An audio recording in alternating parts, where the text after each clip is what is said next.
Good morning, everybody. Welcome to our third in our series of 5 seminars on neurodiversity within the workplace. For those of you who are new to this series, we have had seminar 1, which looked at neurodiversity and how greater neurodiversity can benefit your organization. In seminar 2, we looked at the barriers to entry and promotion within the workplace for neurodiverse staff. Both of those videos are available on YouTube, so do go and have a look at them. But today we're going to look at session 3, lifting the barriers, removing the fear.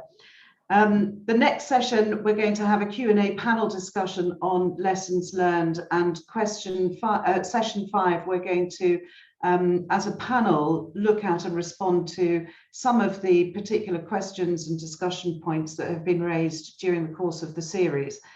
In terms of housekeeping issues, we're going to speak for hopefully no more than 30 or 40 minutes and take questions afterwards for 15 or 10 minutes after that. You'll see that there is a Q&A box where you can post your questions, please, rather than the chat function. And we'll get to as many as we can, but we really want these sessions to spark debate and discussions. And we would encourage you to make observations or raise topics that you would like the speakers to explore a bit further in some of our Q&A sessions, as well as, of course, as raising some questions. So our speakers today are Gillian Burgess-Smith and Jack Fitzpatrick from Inclusive Environments Limited, Liz Norman from ENI, Recruitment Consultants, and myself. I head up the employment team at Edwin Co. It's a full-service law firm based in Lincoln's Inn. And as a team, we work with employers and senior executives, and we are increasingly dealing with complex disability discrimination issues, which can include issues arising in connection with neurodiverse staff. My pronouns are she and her, and my values are honesty, transparency, and empathy. We will all be dealing with different aspects of the seminar today. I'm going to try to remove some of the fear of dealing with issues when problems arise and show how a structured approach to those issues can really help identify the solutions. I'm now going to hand over to Liz to introduce herself. Hi, I'm Liz Norman. I am the founder of a recruitment consultancy in the insight profession. My values are knowledgeable, empathetic, collaborative, progressive, and curious. And my experience of recruiting in this area, both good and bad, but I'm learning a lot as I go along, and what are some of the best things that we can do, and some of the problems and how we can overcome them. Hi, I'm Jack Fitzpatrick. My pronouns are he and him, and I'm the co-founder of Inclusive Environments Limited. I'm a person with lived experience and have just completed my BA Honours degree in Education Studies and Inclusion. I describe myself as neurodiverse through having a diagnosis of autism and dyspraxia from the age of 3 years old. And my values are honesty, integrity, and being inclusive. I'll hand over to Gillian. Thanks, Jack. So I'm the other co-founder with Jack from Inclusive Environments Limited. My pronouns are she and her. By profession, I'm a chartered architect, but I often say to people, if I wasn't an architect, I'd love to be a psychologist, because I love looking at how people use spaces and to enable people to reach their full potential. 3 years ago, I was diagnosed with an incurable brain tumour, which actually has left me neurodegenerative, and as such, actually recognising some of the challenges that people that have invisible disabilities have within the workplace. So the reasons for our sort of research and starting this company. My values are caring, patience, and empathy. So what we wanted to look at today, so Jack and I are talking really around adaptable and appropriate working spaces and top tips for people when they're thinking about employing people that might be neurodiverse. So these are the tips that I would recommend. So I think the first thing is to really create awareness and promote a diverse workforce, and essentially as well, environments where neurodiverse individuals can feel comfortable. And this is around disclosure, it's around actually bringing their full selves to work. And one way to do this could be to create sort of ERGs, employee resource groups, affinity groups and resource circles. And we've recently done this with aggregate industries. So Jack, do you just want to describe what the ERGs do and where we can help with them, and also around learning circles?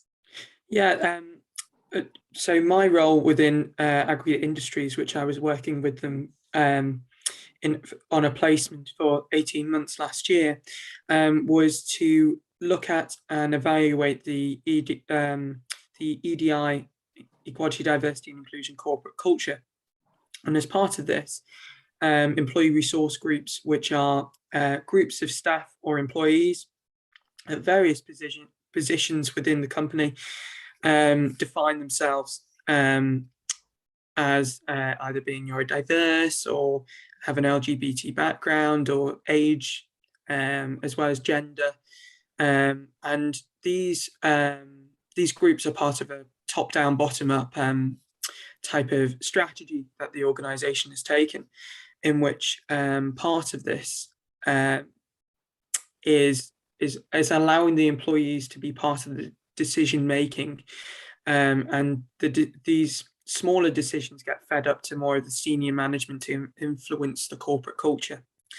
They've also implemented listening circles, and listening circles are groups, are people with lived experience, such as myself, giving their story, their personal journey and story to the employees and staff members across the organisation. Anyone can come onto the call and listen. These at the moment are done virtually, but there is room that maybe to do these in person.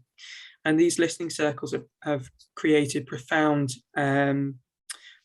change within the organisation, as people are more tolerant and respectful because they understand the different backgrounds and diversity that are within the organisation. And I'll hand over to Julie. Thank you, Jack. No, I love that. It's really about sort of changing the culture of the organisation to make people more aware and to also increase empathy. We've also heard of similar companies, and you may be a smaller company that think, well, we're not really big enough to have separate sort of employee resource groups or affinity groups around certain areas. But there are actually other things. So you can actually signpost any employee to LinkedIn. There are lots of groups on LinkedIn for neurodiversity. There are Twitter groups that we've heard that people have actually belonged to. And indeed, through the pandemic, a lot of people actually got a diagnosis of ADHD or autism and sort of went to have a look at the Twitter groups. And also there's other organisations within our organisation. There is Ability RE, Ability Real Estate. So for anyone in real estate that actually has a diagnosis or empathises with neurodiversity can join that one. So the other thing for organisations, we say as a top tip, is not just to attract, and I know Lisa's going to talk to that, but also to retain, motivate a talent pool of neurodiverse individuals. So we've also heard of people that it doesn't stop at hiring, and we've heard of examples where people have disclosed during their recruitment process and that information wasn't passed to their manager, and then they weren't actually given the right modifications and adaptations that they needed to work. So for instance, they were really found time management very difficult, and they were being told, here are the tasks we need you to do, without any priorities or time limits around it. And they just struggled. And they then sat down with their manager and explained, actually, I find time management and that's a struggle, really difficult. So could you break it into 45-minute chunks? That was done, and they were able to reach more of their full potential. Also for individuals that maybe have a noise sensitivity that they haven't discussed. So sitting them in the middle of an open plan office next to a tea point and a microwave is really going to affect their performance in work. So it's around retaining, motivating and understanding. It's around using positive and inclusive language at all times. I know of one organisation that actually does 360 training on unconscious bias within that organisation. It's really important that you support, obviously, neurodiversity within the workplace, and be aware of your legal obligations. And I know Link is going to talk to this as well.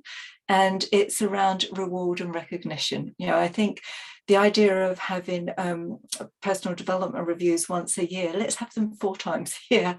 Let's increase the frequency. Let's really understand how people are working and what they need. And Jack, I don't know if you want to talk about the gentleman on the right, and also I know you have some other positive examples of organisations that have taken this step to be more inclusive. Yes, so the gentleman depicted in the picture there is Carl Nielsen, who originally was a coffee shop barista, but the Financial Times have written an article called "Hiring More Neurodiverse Workers Can Pay Dividends." He is now a data scientist working with Ernst Young at EY, and he has become more confident, more productive in the workplace because he feels that he's actually adding value to the organisation. And he's become the go-to person to deal with in-depth data and insights before it goes to the auditors in EY. And the article also highlights that and states that that not all autistic employees will thrive in the same roles, but believe that the condition is an alternative ability. It's a different way of looking at things. Our brains are wired slightly differently. That's not right or wrong.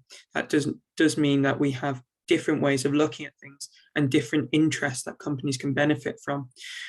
When we are using our own particular skills, whether that's in data analysis or processing or something that uses our focus, productivity, or enjoyment of structure and repetitive work, it's massively beneficial for us and our employees.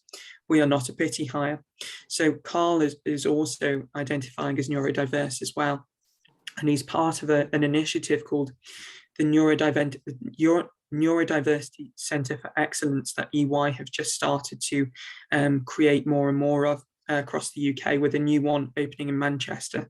I think it's middle to late this year. And so another example of a company that is productively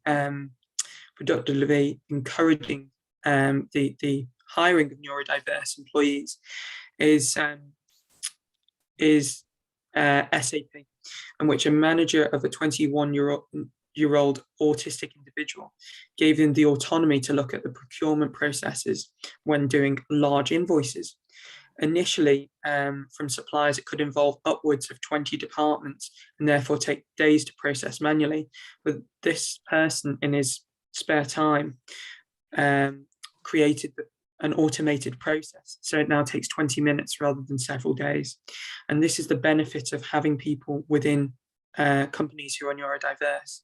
Another example is Microsoft, which within starting the program from 2015, more than 100 autistic staff have been hired within the company, and 4 times a year candidates are given assessments tailored to break down any communication difficulties or challenges processing information they may have. The hiring process takes 5 days, in contrast with the usual Microsoft one-day assessment, and they're given tasks to understand and have more detail in the role that they're going into as well. So being assessed on the job. And so yeah, I'll hand back to Gillian. Thank you. I think we have a poll next. Actually, we wanted to reach out. So essentially, we'd like you to take part in this poll. So we've talked about some of the benefits in sort of some of our other seminars, but we're really interested to find out from the list below what you actually think the benefits of hiring neurodivergent professionals are. So answer A is access to different perspectives. B is increased innovation and creativity. C is brand improvement and recognition. D, all of the above. So you don't have to specify. E, I don't know. I haven't thought about it yet. Or F is other. If you answer other, we may actually ask you to say what other is, so either in the chat function or in the other. So here the poll is now on the screen, if you could complete. Thank you.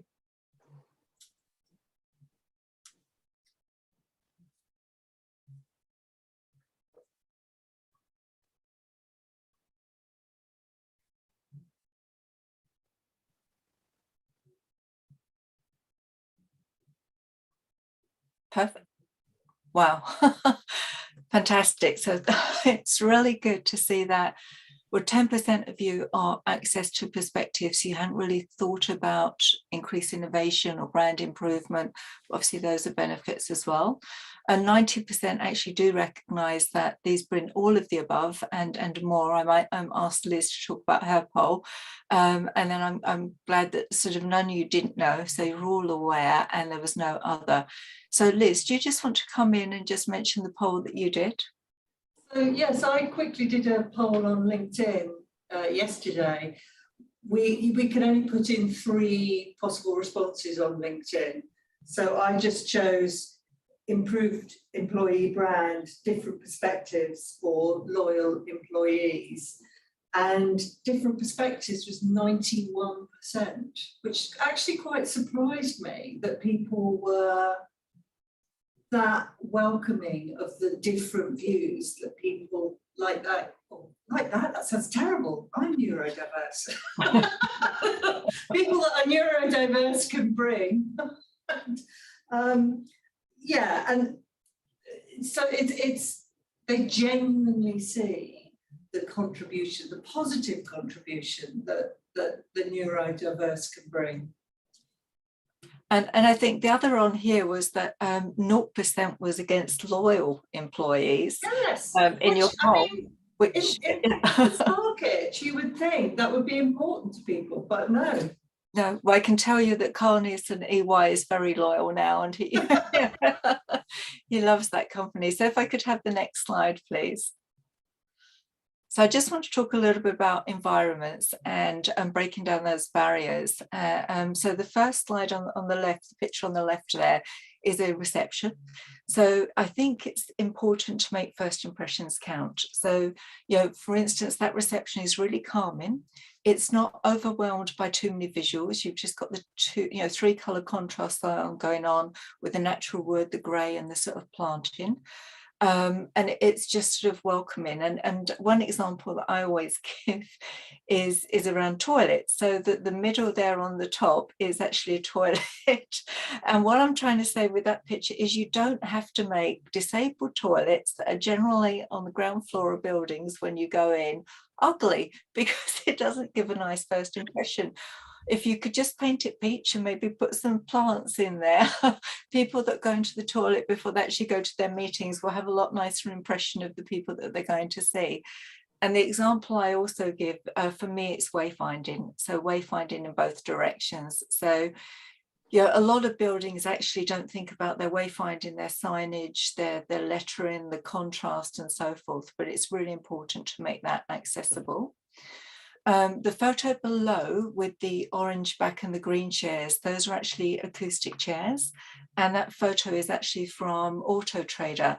And they recently adapted their open plan office and hot desking policies to make life a little bit easier for autistic staff who might be sensitive to noise and other sensory sort of stimuli, who can struggle to interact with colleagues or deal with changes.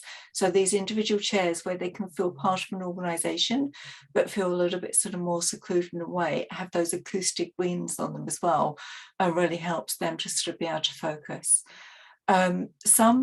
In our last session, we actually spoke about our senses, and we included light sensitivity, and even to the fact that some neurodiverse individuals can hear fluorescent lighting, and obviously they can see more flickers than us as well, which is quite distracting. So you can see in the bottom right, there's a sort of a room which has that capability where you can actually have the dimmer switch in there, so you can turn up and down the lighting, and it's just a slightly calmer space for people to go in. Also, we heard that a lot of people that are neurodiverse actually appreciate wearing noise cancelling headphones. When actually open plan offices first came out, I remember walking into environments and the people in the office saying to me, look, we really want to stop people wearing headphones walking around because that's not why we created the open plan office. But I don't think they'd felt about the way that some people actually may need to because they get distracted by the noise. So having those variety of spaces and activity-based environments that offer choice, I think is a really good starting point to get in neurodiverse within your organisation. Yeah, others we've heard have had a difficult time with scents and perfumes, you know, to the point where they have had to go home. And I think about your policies as well. So it's not just the space, but it's also behaviour and etiquette. And we had one client who brought this up to HR because she actually had a really difficult time with scents and perfumes. And when she initially brought it up, it was quite small, the team, and her boss actually stepped in and said, look, nobody wear perfume, you don't need it, don't do it, and it makes this person unwell. Now the company unfortunately has had hyper growth, and HR's perspective is actually to put a voluntary scent-free policy in place because they don't want to mandate. However, this means that there are days when this person goes into the office and has to just turn around and go straight back home again because of that, the smell actually really sort of sets them off. The other thing I just want to touch on, but before I hand over, is around hot desking. A lot more organisations now are looking at unassigned desking, as we've seen sort of the hybrid move into the offices. And one thing I would just make you mindful of with regards to neurodiverse individuals is they do really appreciate having a desk. You know, the desk supports them and their processing functions as visual cues. You know, they might have it set up a certain way, have X amount of screens, but to them that familiarity and resistance to change is quite important. Some of them actually have really extended morning routines as well. And also they like to travel when it's a little bit quieter. So to them, it's a hindrance and a waste of time and a waste of productive time for the organisation for them to have to go in and set their workstation up every day. And there's also a risk that it won't be set up right. And for them also, the desk is an expression of their personality, where sometimes they're not necessarily so verbal. To have their desk as a personality actually helps them feel like they belong to the organisation, and it creates a welcoming feel. So I just wanted to leave you with that around hot desking, and I'm going to hand over to this final poll, and then I'll hand over to Liz. So what I'm interested to understand is, does your workplace have an active hiring program for neurodivergent professionals?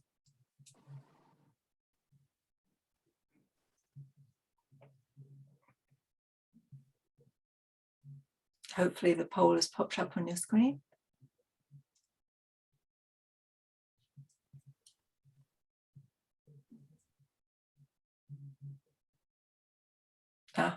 Wow.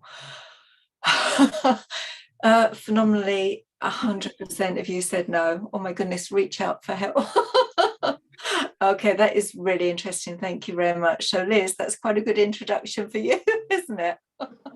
Yes, well, I don't know what to say. I'm not desperately surprised, if I'm honest, because I think it is an area where people they just don't know where to start. And thank you actually for showing quite a good example from my profession. I don't know if you thought about that, but obviously I'm recruiting insight people and data scientists.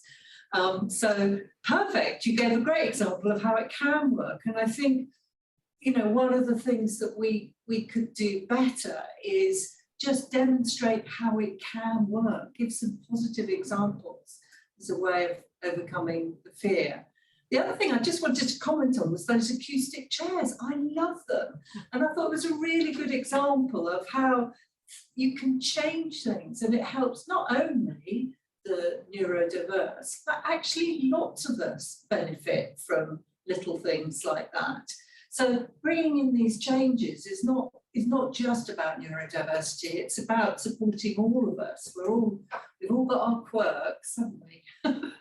So anyway, I'll move on to my first slide, which is So how does the applicant view your industry and your profession and your company? And I won't go over it at length, but we've talked before about that you won't encourage anybody to work in your environment if they see that particular profession or your particular company is one that is not inclusive. The insight profession has got together. The insight profession is full of lots of little small companies. It's very tech driven, it's very innovative, but that does mean we have a lot of small growing companies. And so therefore we often look to the profession as a whole to support us, because it's more difficult for little companies to do some of these things individually. And I think what has really worked has been what Gillian and Jack called affinity groups. And this is often, well, it sometimes has been the initiative of a professional association, but more commonly, it's been just one individual that's been really passionate about linking up with other individuals across the profession so that they can swap ideas and experiences. So I think, you know, if you are a little company, don't think that, oh goodness, we don't have enough staff to start this sort of group up. It's possible to do across the profession and support each other in that way. I can give a couple of examples of things that don't work. I know that's not really the spirit of this talk. I just want to say that it's quite hard to do things like set up codes of conduct that work across a profession, particularly if it's a global profession, because some of the things don't apply across different countries. So I would avoid trying to do some of those more legislative things and instead try and stick to these sorts of affinity groups. Company, again, I've talked about this a bit before, so I'll just be very brief, but I think it starts from inside. If you get the internal values right, if you get the internal communication right, then what shows to the outside is a much more inclusive company, and therefore you will encourage people to join. And I don't think I can name them, but there is a huge bank that has done lots and lots of work in this area. I've been really impressed about some of the initiatives that they've done. And you see them at every award thing, every group about it, you know, all communication, they often are brought up. And therefore, people that belong to any diverse group, actually, it doesn't just have to be neurodiversity, will feel comfortable joining that organisation. And I know that a lot more people in various minority diverse groups have joined them since they started this initiative. But start from within. Next slide. Next slide, yeah. So rethinking the job description, you've got to start with this. If you think you want somebody who did exactly the same job as the one before, that job may be difficult for somebody who is neurodiverse to do it exactly the same way. I don't know the article about the data scientist, but I'm sure that what he is doing is slightly different from previous data scientists they have employed, but nevertheless, he clearly offers a great service. This is the guy that redesigned the account system. You know, he's done it in a different way and therefore better. If we can rethink the job description to bring in these skills, it's really important. I'm not surprised it's no. I find it difficult to think of examples where people have moved from like to for like.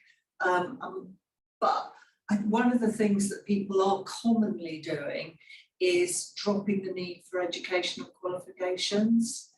And obviously that does make it easier for people who are very talented but may not have done as well academically at school to still be considered. So I think it's very important we carry on with that. Something else I'd quite like Linky's view on is anonymised CVs. Now, a lot of clients are moving towards anonymised CVs where you don't even know somebody's educational qualifications. You know very, very little about them. And in this way, clients feel that they are not able to be biased in who they select for interview.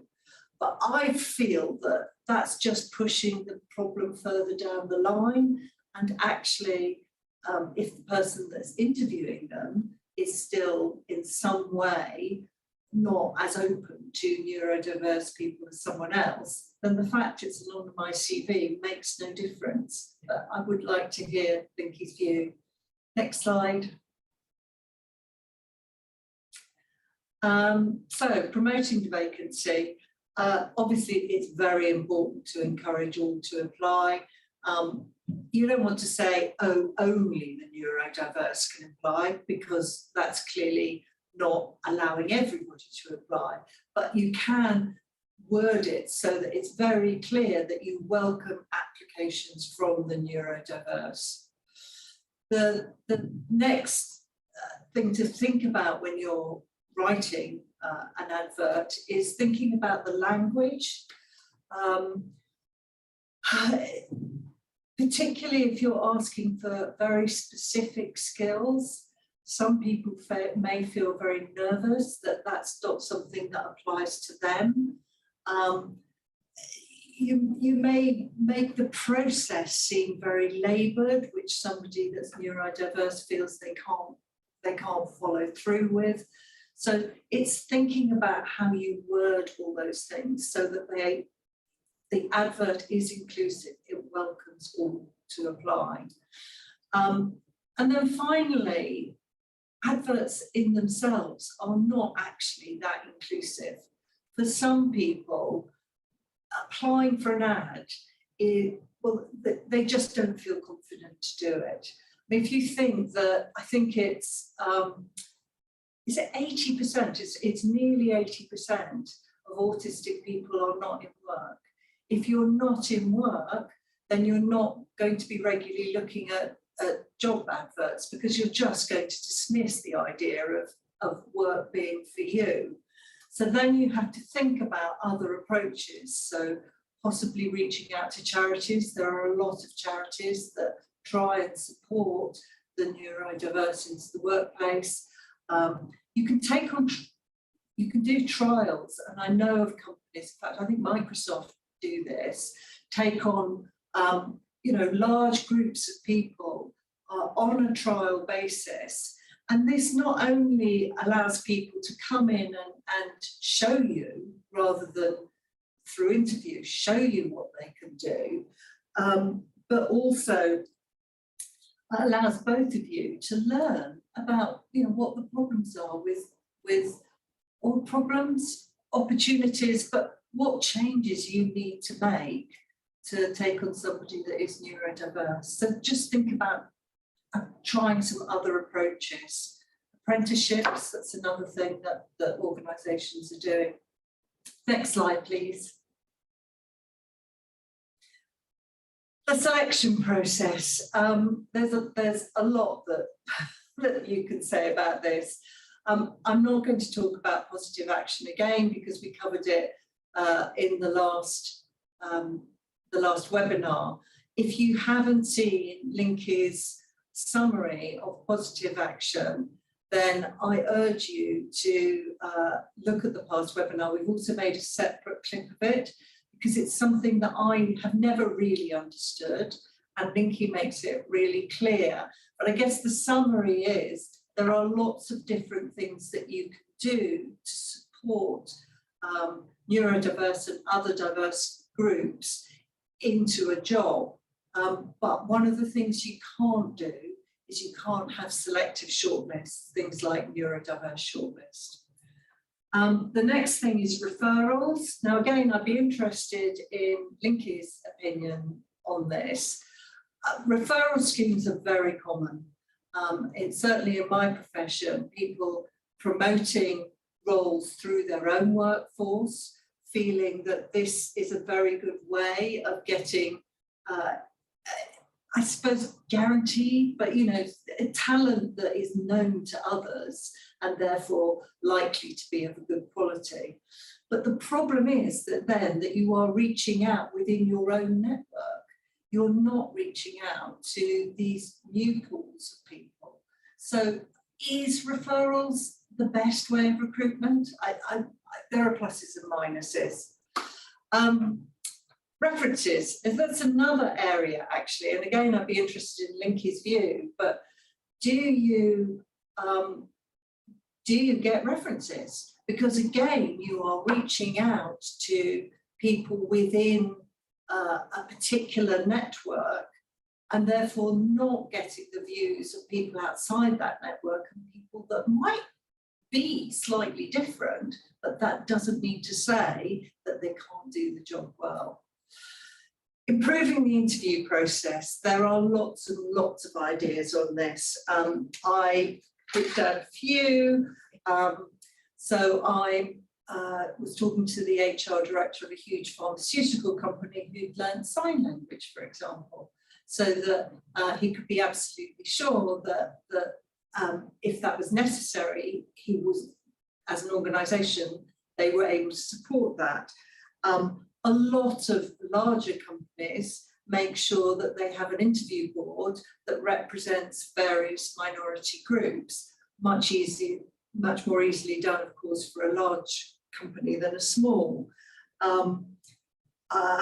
We've recently worked with a charity who employed somebody that is dyslexic. They sent them the interviews questions in advance.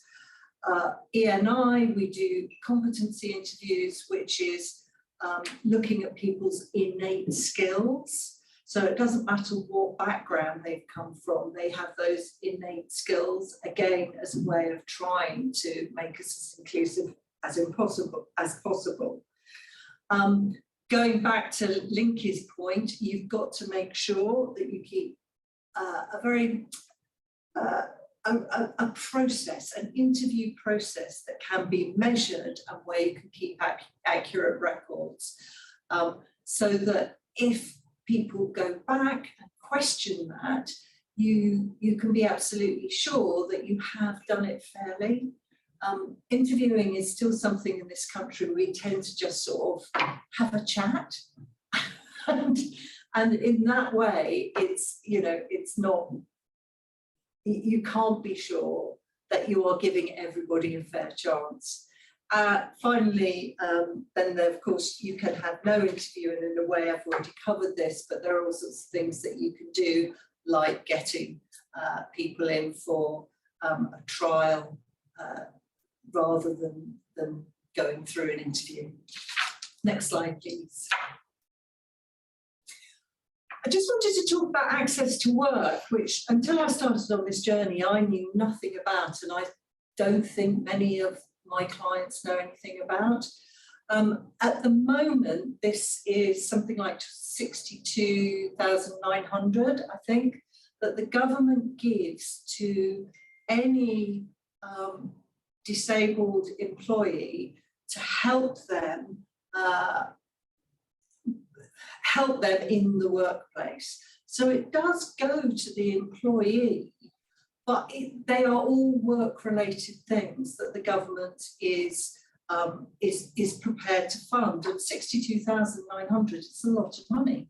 That can really be used to make quite a difference. There are three key ways that it should be used.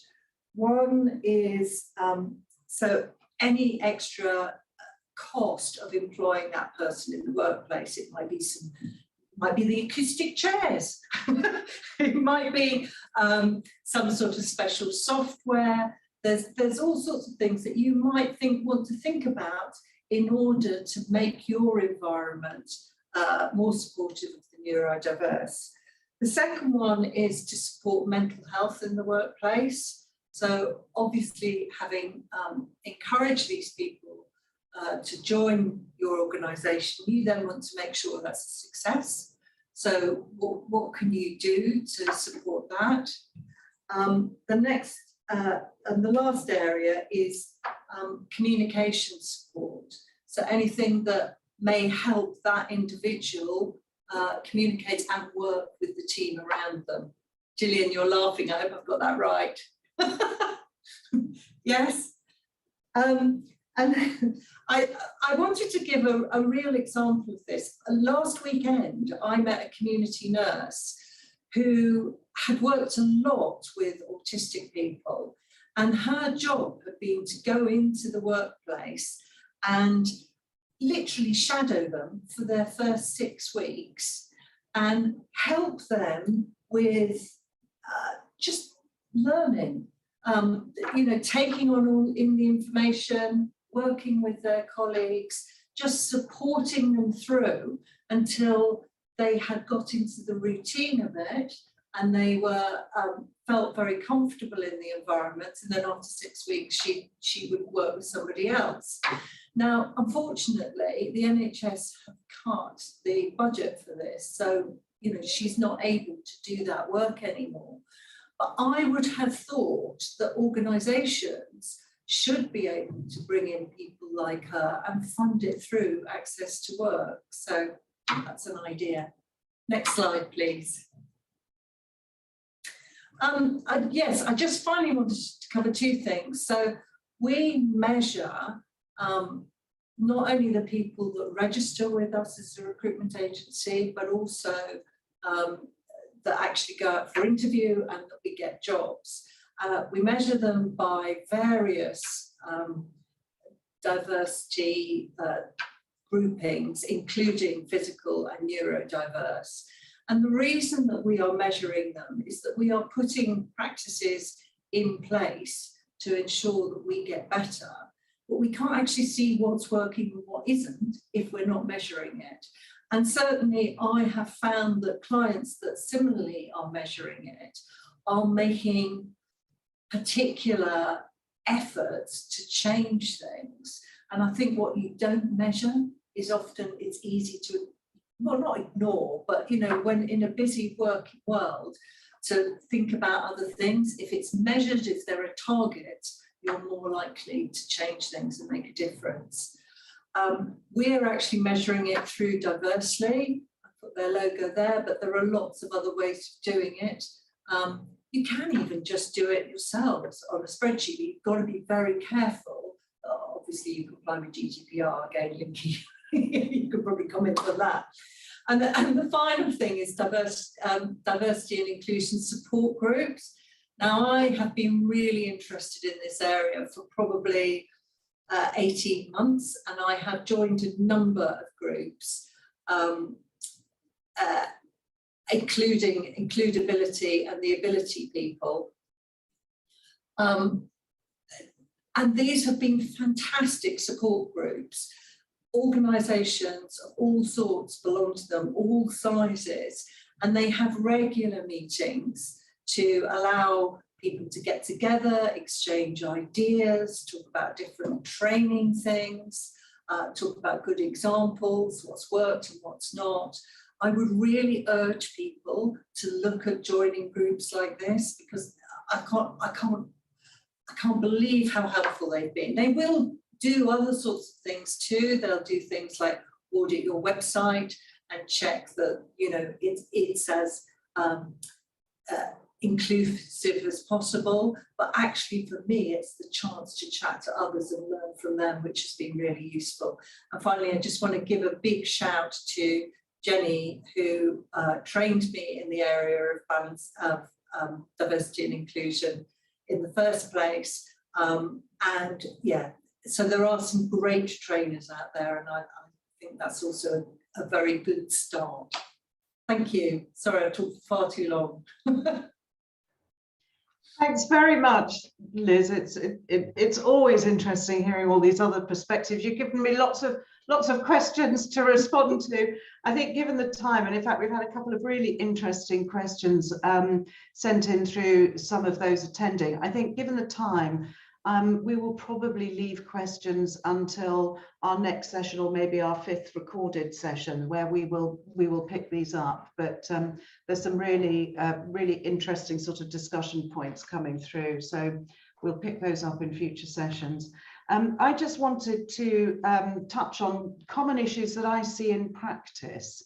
Last seminar, I had a look at the sort of legal obligations that employers are under when employing disabled staff. But to be honest, the ones I see most often in practice in relation to disability, and neurodiversity will fall into the definition of disability almost certainly, so it has the protections under the Equality Act. The ones I see in practice are discrimination arising from a disability, where someone is treated less favourably because of something arising from their disability, which is not, sorry, typo there, my terrible handwriting for whoever was kindly doing the slides for me, which is not a proportionate means of achieving a legitimate aim, and reasonable adjustments. That is a positive obligation for the employer to make reasonable adjustments to any provision, criteria or practice known as a PCP, where the disabled employee is placed at a substantial disadvantage by reason of that PCP.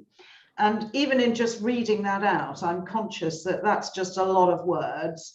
And, you know, when you break it down, you know, what does it mean? What does it really mean in practice? And actually, I think it's worth trying to grapple with it, because if you follow the process that this legal structure creates, it very often demonstrates what the answer is. It shows you what the answer is. So a practical example, starting with discrimination arising from disability, the first thing to remember is that it's not necessary for the employer to be aware that the issue that arises for the employee is in consequence, that the something arises from their disability. Just knowledge of the something is happening, is sufficient. So if, for instance, I was trying to think of a practical example, but let's think somebody who has dyspraxia and as a result, huge light sensitivity. And as Gillian was saying, you know, some people can hear the fluorescent lighting, you know, their sort of senses are so finely tuned and can be completely diverting. So they go into a sort of an open plan office with all of the other members of the team, and they always turn the main lights off. And then they sit nearest the window, and then other employees who aren't near the window sort of start complaining, you know, I can't, so I need the light on. And they say, well, I don't want the light on. And so the employer decides to deal that by telling the individual who turns them off, please don't turn the lights off, because, you know, other members of the team can't see them, but they continue to do so. So they're refusing to comply with a reasonable management instruction. They keep turning the lights off. Tensions arising within that team. And the employer therefore puts them through a disciplinary process. Now that disciplinary process is less favourable treatment because of something arising from their disability. That's discrimination arising from a disability. Now, I have discussions with employers all day, every day about these sorts of issues, and they go, well, my God, what am I supposed to do? You know, this individual is causing real issues in the team. You know, some people aren't next to a window, so they don't get natural light, and so they can't see their screens. And, you know, isn't it bad for their eyes if their screens have to be turned up brighter so they can see? Well, the answer is you move on to the question of not justification at this stage. You don't look at justification, you look at reasonable adjustments, and you move on to your obligation about reasonable adjustments. I think on the next slide, I just touch on some examples from case law of what has been found to amount to something arising from somebody's disability: an inability to work unaided, need for more regular rest breaks. Just as an example, when I was undertaking a public sector role within the employment tribunals, we were all trained in equality and diversity, and we had this fabulous speaker who came to talk to us about neurodiversity, and she was an extremely good presenter, and she, you know, absolutely engaged us all for 2.5 hours during one afternoon. really educating us about neurodiversity. Things like don't use idioms in the courtroom. Don't say things like, well, is that the tail wagging the dog? If you're neurodiverse and in a stressful situation, what you want is plain language to help them understand what on earth is going on in a really unfamiliar environment.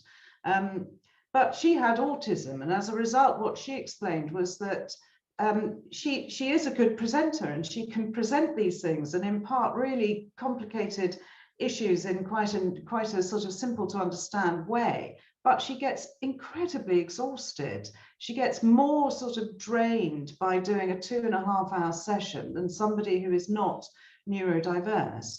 And therefore she needed more regular rest breaks. What she would do is probably only do morning sessions, have the afternoon to sort of decompress from having done that sort of role, and then pick up work later on preparing for the next seminar. It's just a matter of adjustments. Difficulties in using public transport support. This is what the Equality and Human Rights Commission Code has identified. These are all arise or can arise from somebody's neurodiversity. And in fact, we touched on that in the last session about changing start times. Need for specialist computer equipment. My nephew's terribly dyslexic. He sort of sometimes needs to change the color or the font or whatever way it works for him to be able to read the text more easily. And the need for a private or quiet working environment. Again, as Gillian and Jack were talking about, these sort of hot desking arrangements sometimes are really challenging for neurodiverse members of staff. They want their things on their desk, they want to know where they're going to sit, they want the lighting to be consistent, and that is exactly the sort of difficulty that can arise from a sort of general PCP, provision criteria or practice that is applied. You will sit here in this environment, in this desk, at this window, under this light. No, you can't have anything on your desk. Those are all PCPs that are being applied. They're all provision criteria and practices, and therefore they can all create scope for discrimination arising from a disability.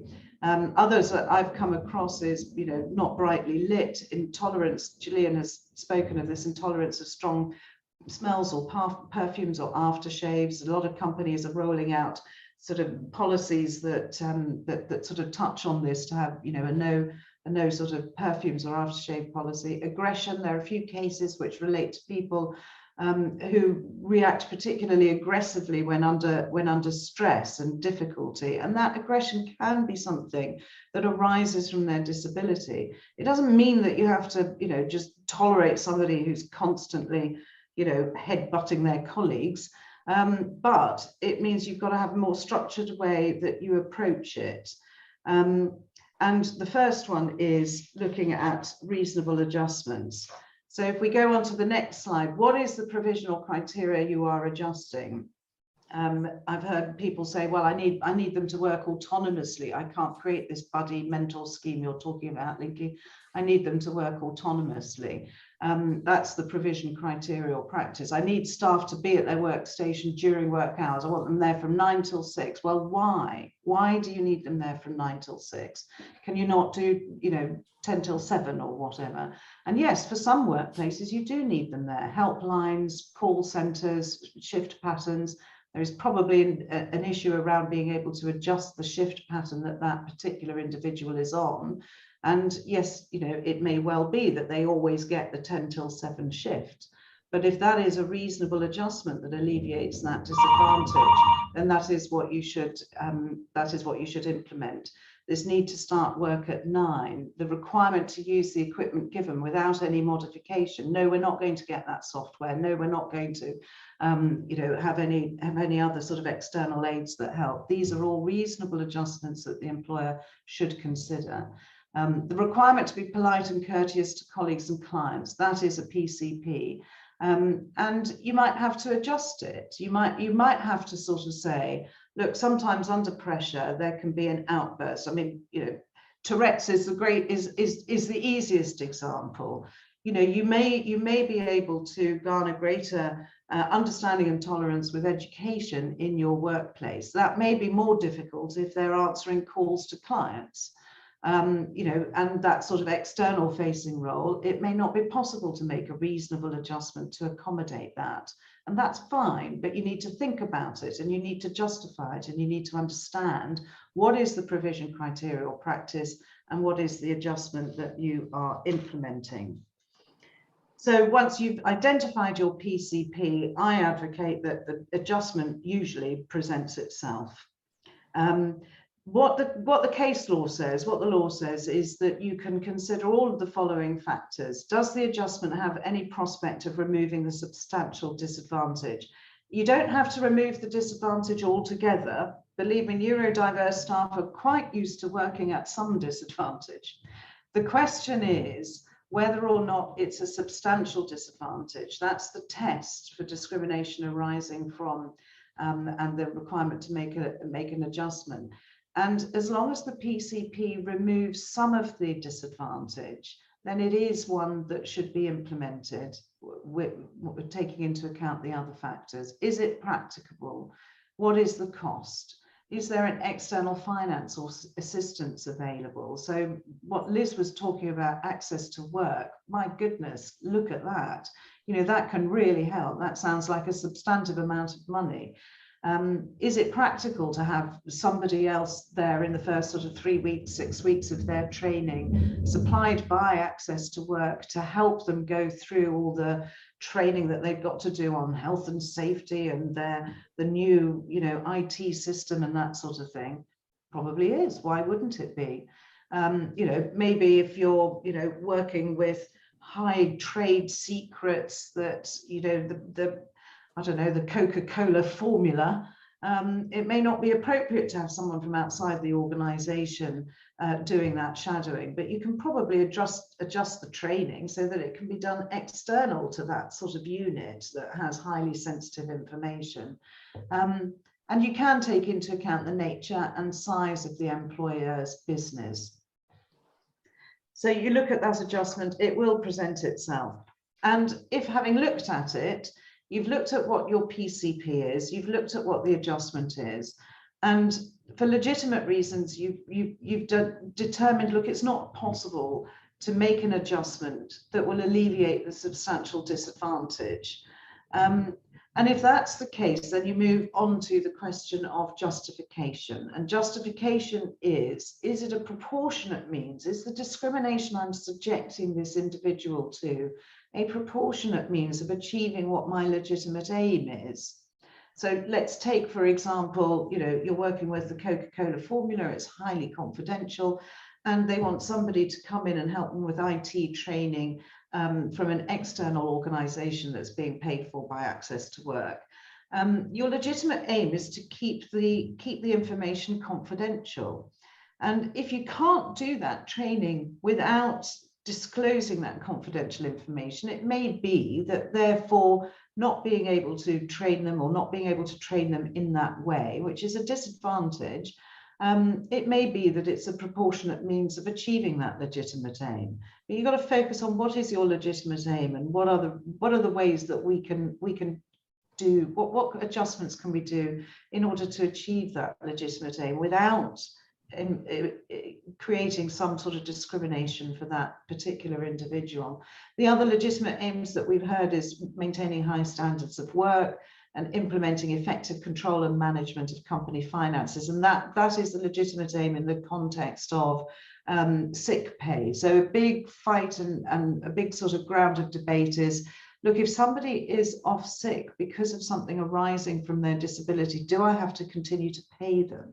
And when do I start? A lot of people have these sort of standard formulas for when you start implementing disciplinary proceedings for absence as a capability dismissal because you're absent too often. And do they have to adjust the trigger points for those absences? The answer is yes, they do have to adjust the trigger points for those absences where it arises as a result of a disability, but not to the extent that, that's fine if you are never able to turn up for work.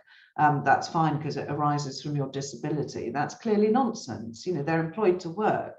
So yes, you have to make some sort of adjustment, but it has to be a reasonable adjustment so that you can achieve your legitimate aim of implementing effective control and management of company finances and having people in work and being able to do the job that they're employed to do. So I'm conscious of time, very quick summary. Does the something that's happening, the disciplinary proceedings, whatever it is, arise from the disability? And my advice would be assume so until consultation or medical evidence suggests otherwise. Look at what is the provision criteria or practice that's being applied. Sit here in that space, at that work desk, under that light, in this office. Those are all PCPs. Can you make a reasonable adjustment? It has to be a reasonable adjustment in order to alleviate the substantial disadvantage, not completely eliminate it, just alleviate the substantial element of it. And if so, make those adjustments.